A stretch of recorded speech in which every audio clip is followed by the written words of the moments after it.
Good evening. It's Friday night. You know what that means? It's the Friday night takeaway with me, Mr. B, and TalkMU.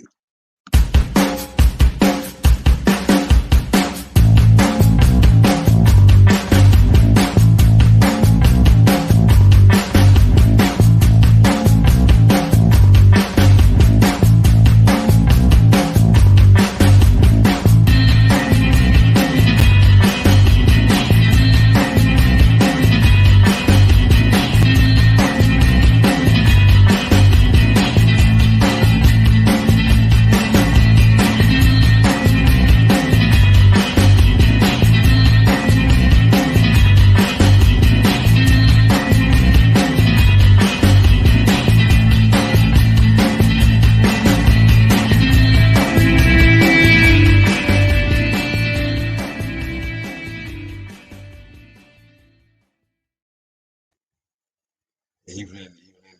Talk, my guy. How you doing? Friday treating you, man? Yeah, man, it's been good. It's been good. You know, looking forward to tomorrow. We've got all the Premier League. We've got some cracking game stuff. You know, because all the teams, Liverpool, Chelsea, Man United, they're all away games. So that's going to be interesting to see what results we get there. So I'm really excited about that. I'm excited about the watch along. Yeah, bring it. I want it now. I can hear you, Rob. I can hear you rubbing your hands with glee, but I can hear it right now, man. Oh, let's get this show on the road. Let's get this show on the road. Marcus Rashford, my guy, our guy. He's back in contention. Whether he starts, obviously, will be down to Ollie, but it's made my week to even be contemplating that we're having somebody with those numbers. I mean, I've been looking at his stats for the last couple of seasons just to kind of put a mark on what we've missed. 19-20 season, 22 goals, 12 assists. 2021 season, 21 goals, 15 assists. So you're looking at 70 plus assists for us, 70 plus goal involvements that we haven't had since the start of the season. So I'm delighted, man. We don't have, as a team, we don't have that player who will accelerate. We've got players who dribble, but we haven't got players who will fly past somebody. Counter-attack now, I'm expecting us to be a completely different animal. So I'm delighted he's back. I'll be honest. I'm absolutely delighted he's back. I know players become better players when they're not playing, especially if the team's not winning, but I don't care what anybody says. Marcus Rashford walks into any Premiership team and we've missed him. We have really missed him. So I'm glad he's back. What you thinking, Talk? Yeah, 100% agree. And, you know, you've got to think about the question we're going to ask ourselves is will Ollie start him? That's the question, because of the options Ollie's got right now to start the game. I don't know if he will start him. I hope he does, but I don't know if he will. He may put him on the bench and then bring him on at half time, maybe, depending on what the score is. Just even, well, never mind what the score is. I think he'll bring him on anyway, whatever. But I don't know if he'll start him. I don't know. I've just got this funny feeling that he might not start him.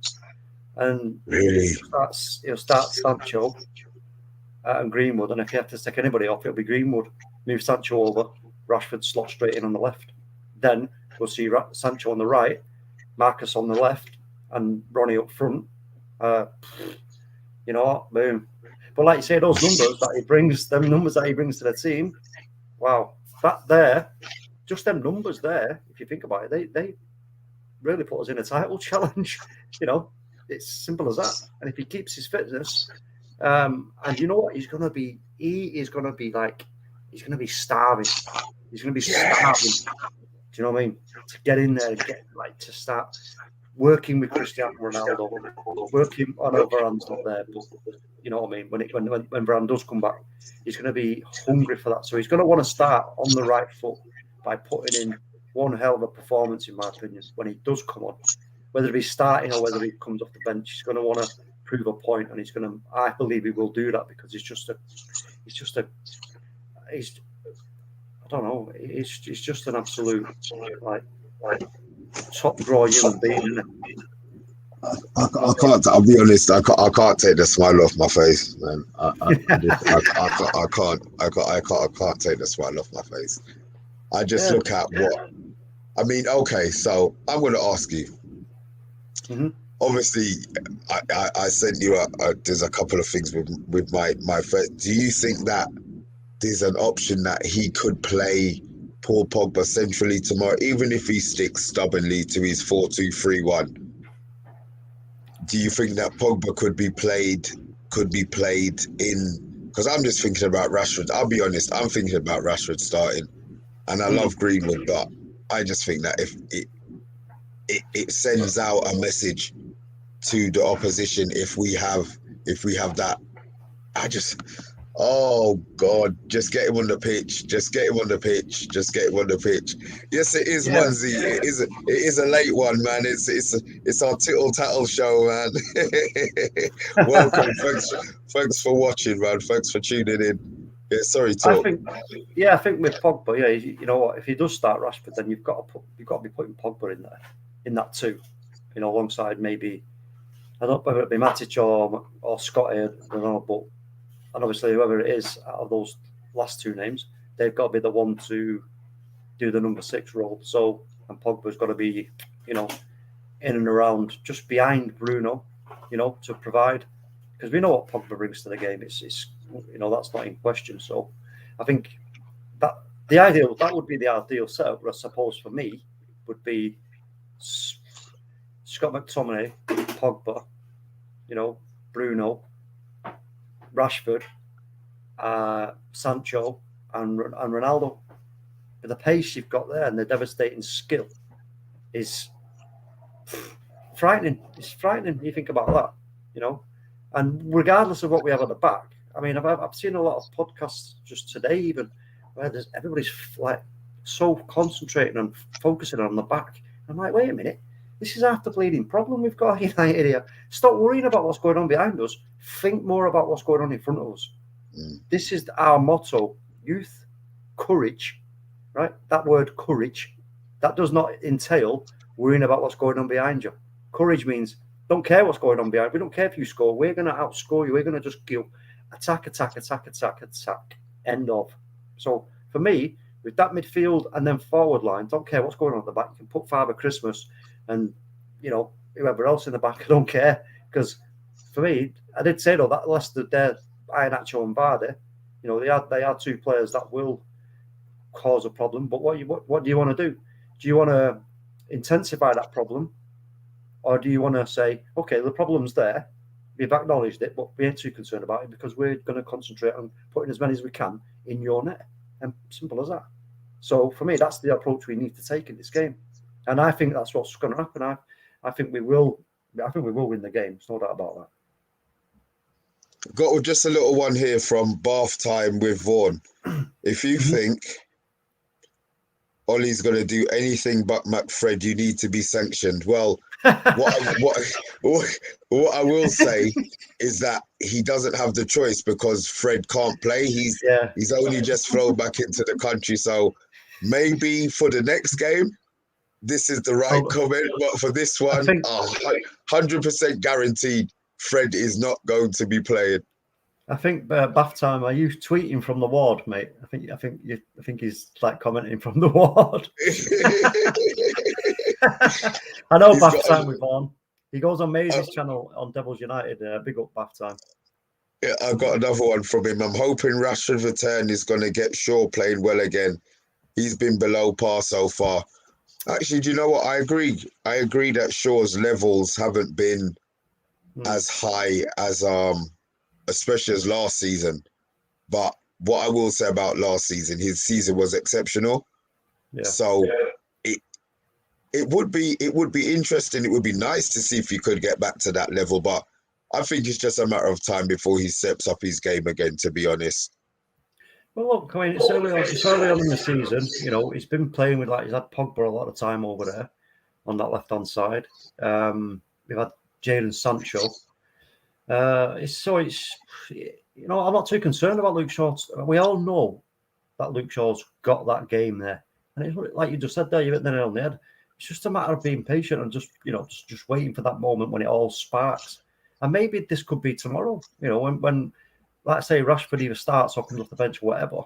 And we could see something, special happen tomorrow. It could be like this could be the moment where things start to improve massively. What's that? You got a pan of fever? Well, look, you know what? Listen, like I said before, I'm not too concerned about who's at the back, if I'm honest with you, because that's the approach that we have to take. Ollie's. His the main centre backs aren't there. He knows what he's got to work with, so he has to manage that in a way of making the rest of the team feel confident in them by pointing out, look, don't be worrying about that. This is cool. These are going to do a job for us. You concentrate on what you've got to do. Don't be worrying about what they've got to do, because they will do it. You've got to do your bit. So you get that ball forward as quickly as possible and you get it in that effing net, right? Now, more than once, preferably. I think if Pogba does drop deep, plays in the deep role, he knows he's got a willing run in Rashford. When Martial plays, he knows if he hits it over there, the ball won't be chased down. There won't be anybody to hit the space. So again, there's so much to look forward to, man. There is so much to be looking forward to. On a slightly negative note, poor Pogba and his transfer situation. We seem to talk about this every 2 weeks. Every 2 weeks. I mean, I'll let you. I'll jump off you what you got. I mean, the thing for me with Pogba is you got to look at right. Firstly, his wage. Secondly, where has he been? He's already been to Juventus. He's been there and done that. Can they match what he wants and what he requires? Is it going to give him the fulfillment in terms of the challenge and everything else? Now we've got Ronaldo at the club, we've got Varane at the club, we've got Sancho at the club. Bruno wants to stay, so I'm reading. So I'm thinking Pogba's probably now in the negotiation stage of Raiola, should I say. He's probably in a negotiation stage with Man United right now, squeezing United as tight as he can to get every last penny out of them that they're going to offer him on that weekly wage for Pogba. And you know what? Listen, a lot of people start talking about he's not worth this, he's not worth that, and blah blah blah. But at the end of the day, I suppose if we have got real aspirations of being a consistent team and consistently challenging.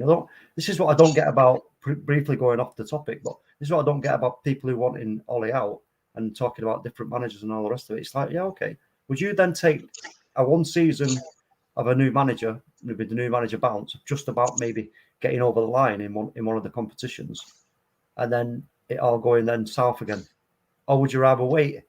Again, this season we may get close, and it might not just happen because of still shy of a little bit in strength and depth.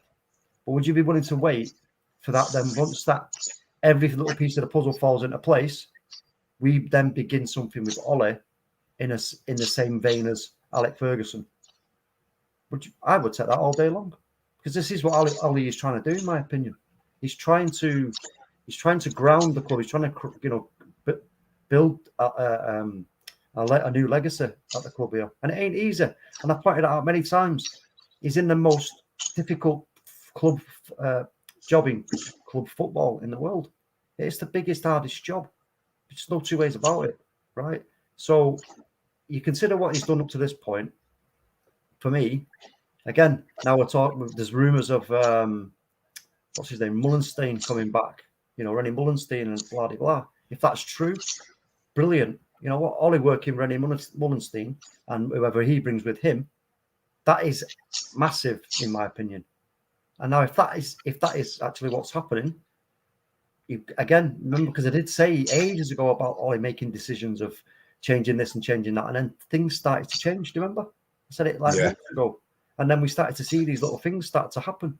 All right, I know people say, "Oh yeah, but it's only John Murtough, it's only Darren Fletcher." But at the end of the day, these are changes.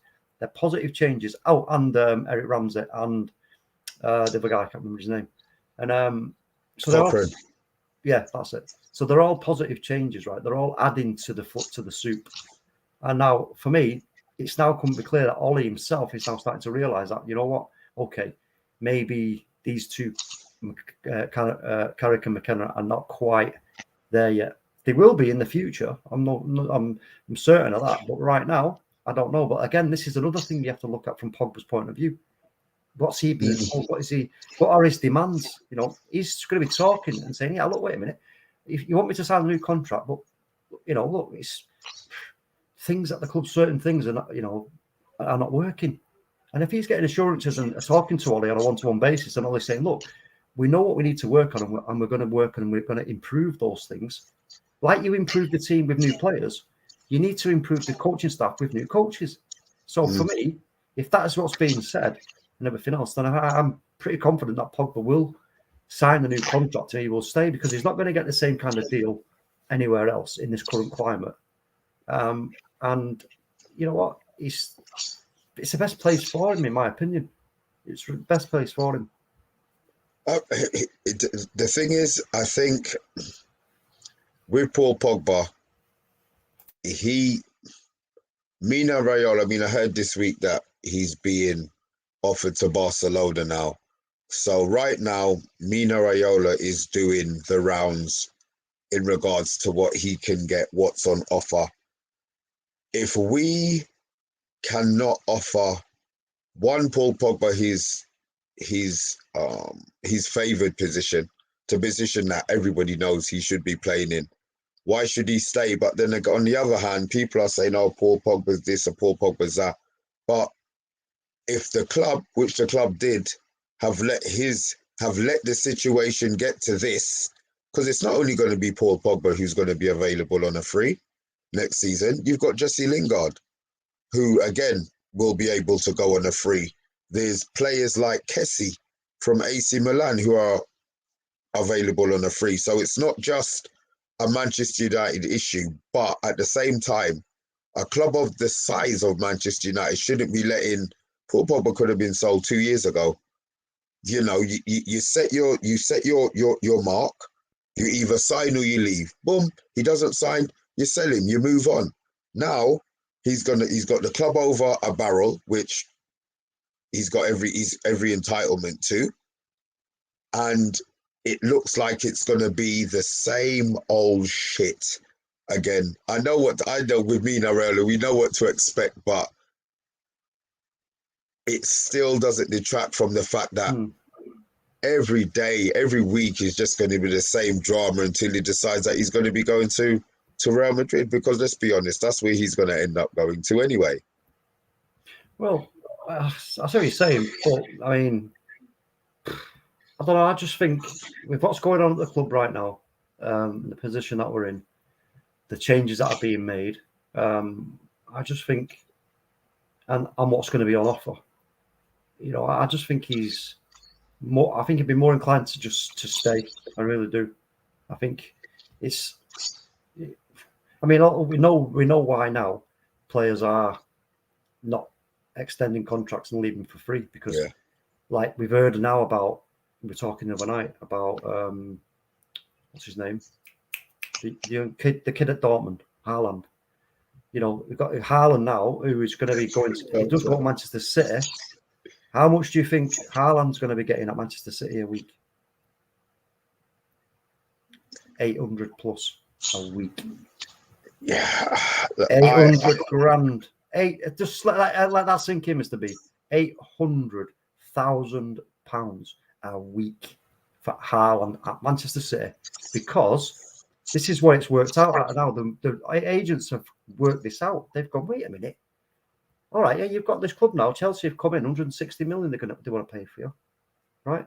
No, a lot of that will go to the club, to Dortmund. So, no, don't do that. Leave on a free. Then when you go to Manchester City, you say, yeah, look, I've saved you 100 million quid. So I want, if I'm going to come to you, that 100 million quid I've saved you, I want most of that in my wages. Jesus Christ. And that's how it's working out. So the agents are being really clever and smart about this now. So, you know what? Yeah, there you go then. Look, yeah, Kevin's bang on. $1 million a week for Haaland. There you go. And I meant, do you know what? I talked about this with Matt, and it might have been you on the ESL thing about, I don't know, a month ago, whatever. When we were talking about the way with the ESL going, that we're going to be talking about these kind of fees. Ridiculous wages, yeah. I mean, you know what I mean? I don't. These figures are mind-boggling. I can't believe anybody is gonna. I don't believe anybody's worth 300 grand a week, to be honest. But it's not my money. But to be paying somebody £800 grand a week, let it be City. Please don't let those figures be coming out of Manchester United. It will kill the club. Let's be honest. It's just all it is a reflection on the value of the product. This is a reflection of the value of the product. So if that's how it's just gonna. This is how it's going to be going. It's going to get.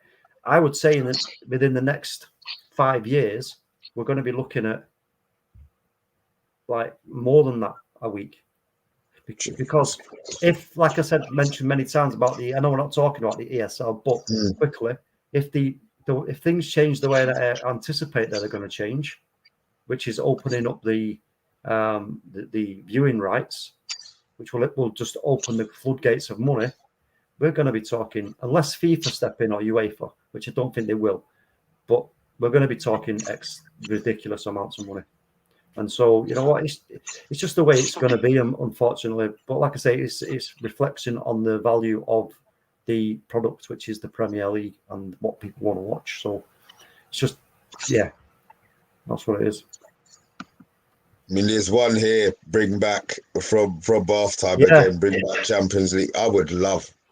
I mean, look, I watch them anyway, but it would be nice to know I could go to my mum's house on a Tuesday or a Wednesday because she doesn't have Sky, and I could actually watch a game while I'm talking to her and got the game going on in the background. You try and style it a little bit, but. It's a bit hard, but it would be a great idea to have it back. Yeah, I mean, I'd love to see. I used to love those evenings, the Wednesdays and the Tuesdays. Yeah, that was looking nice. forward, brilliant, absolutely brilliant. But I mean, it is what it is, and at the end of the day, there are alternative means to watching games these days. But so that's my opinion on that. On that front, with Pogba. Now, again, you mentioned Jesse Lingard. I mean, Jesse Lingard, what's the value here for Ole and the club in terms of Jesse Lingard? 15 million quid? Right, really? Okay, look at the value of Jesse Lingard, 15 million quid. If that's all he's worth to other clubs, why would we want to sell him for that kind of money? Ole has to.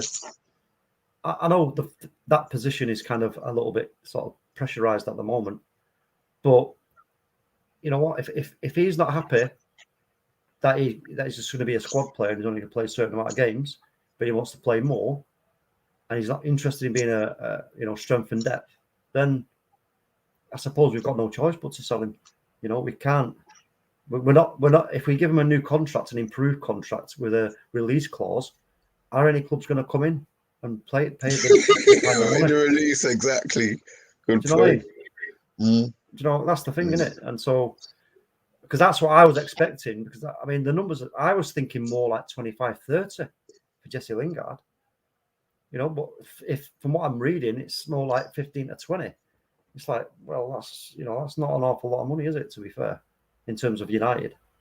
So would any clubs like West Ham be? Because I was thinking that I actually said it as well, that maybe West Ham, Ole, he's actually thinking that. Yeah, look, you can think. What, we bring him back from West Ham, we bring him back into the fold, we increase his stock, we get him to sign a new contract. Then we're in an absolutely sensational position to start negotiating with West Ham in January, when they're going to be needing someone like Jesse Lingard, in my opinion, right? Because that's if they're not doing as well as they thought they would be doing, and then they're going to need a Jesse Lingard in there to help them get into the European places, we can then start the conversation. Well, look, if you want him, you want him back at the club because he's done well for you, then you know what? We need to talk about Declan Rice coming the boy and money.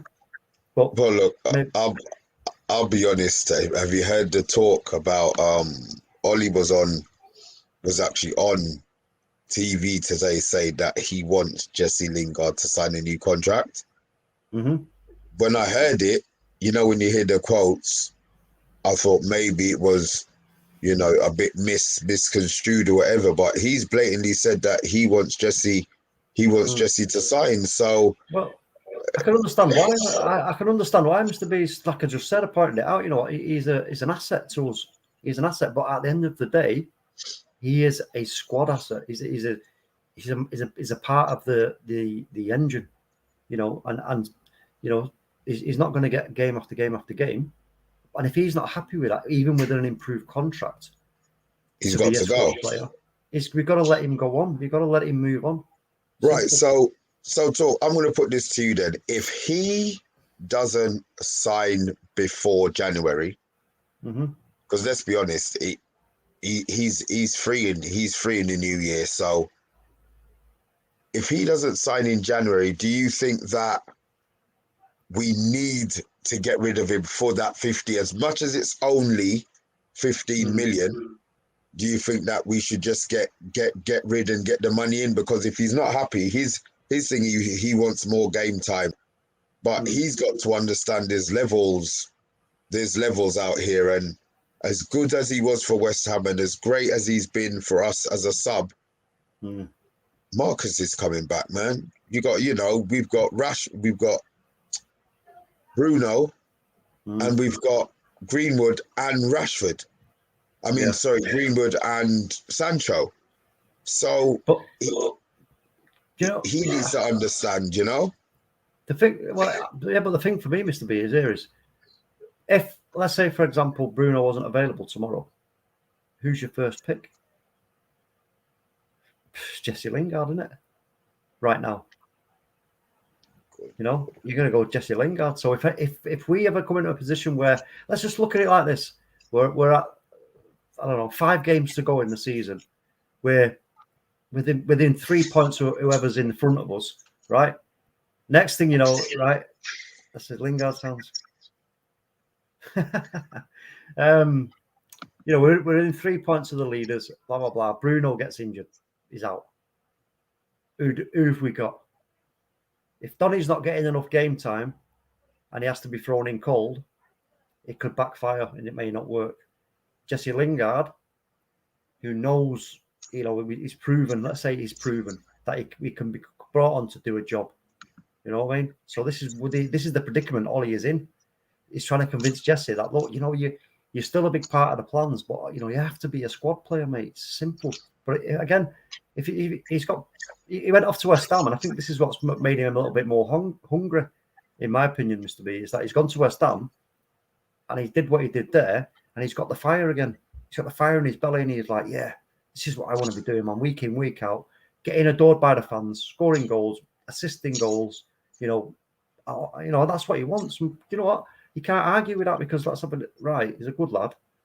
He, you know, he's been at United a long time, and like I say, I won't hold it against him if he refuses to sign. Then we have to let him leave on a free. Always do sell him for the 15 mil, whatever it is. But like I say, for 15 million quid, I mean, it's neither in or there, is it? To be fair. I mean, look, Rebels got a point here. He's saying that we've also got. I'm sorry. One thing, because I know I'm going to forget. You know what my memory's like. You're saying having Lingard around the squad. We've got enough players just hanging. We've got Mata hanging around the squad. You know, if that's the case, then get rid of. If you're going to keep Lingard, fine. Get rid of Mata, and then look. Rebel Irishman saying here, look, we've got Alanga and a man hanging around the squad. Ahmad is probably on his way back from his injury, but then he mentions also Hannibal. I mean, these are players who, you know, our motto is, you know, we say the youth and courage, but we've got the courage to a certain extent, but the youth still isn't being given that opportunity. Yeah, by Ollie. And I feel that if players like Lingard and Mata are released, that's 2 spaces in the squad that are then filled by, and they're not just going to be on the bench.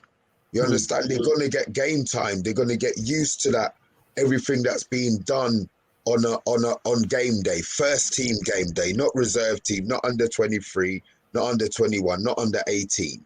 You know, this is first team where the preparation and everything is completely different at the moment. Well, that the youth part of our philosophy, I feel, is being hampered by the likes of Lingard still staying. You know, you've got what you got to do, Mr. V, though, is, as you know, as a coach, if you're going to bring in youngsters, you've got to give them a target. You've got to give them something to aspire to and something to point at. If you've not got nothing to point at, you know, it's like, well, you know, that doesn't really help. So what he wants to do, in my opinion, with Ollie is, if he gets into a position where we win something this season, if we go on and win the Premier League this season, or we win the Champions League, or whatever it be, we win the FA Cup, right? Then he's got something that then we can make. We've got over the line. He's actually won a trophy with the club. He has something to point to with these youth players. It's like, look, this is what you've got to be at. You know what? I think it was Bill Shankly who said, coming first makes you a winner. Coming second means nothing. Second is nothing. You've got nothing. Don't forget it. I don't care. You might as well come 10th if you're going to come second. Means nothing.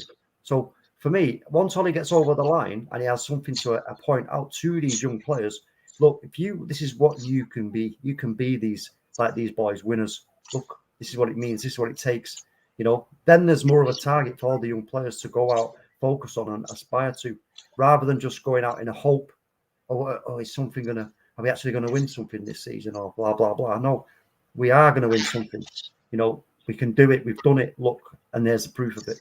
So for me, that will be the time for Ollie to then start bringing in some of these youth players when he's got more silverware and victories and success and that winning mentality back in the club. But right now, I don't think he can afford to do that. I see. My thing is, I think he should try. This old people with legs showing these, you know, walking around the pitch. I just think it's just a drain. I know Man United are a rich club and blah, yes, wages, but these players, I just feel that future-wise, we need to be looking at the younger players.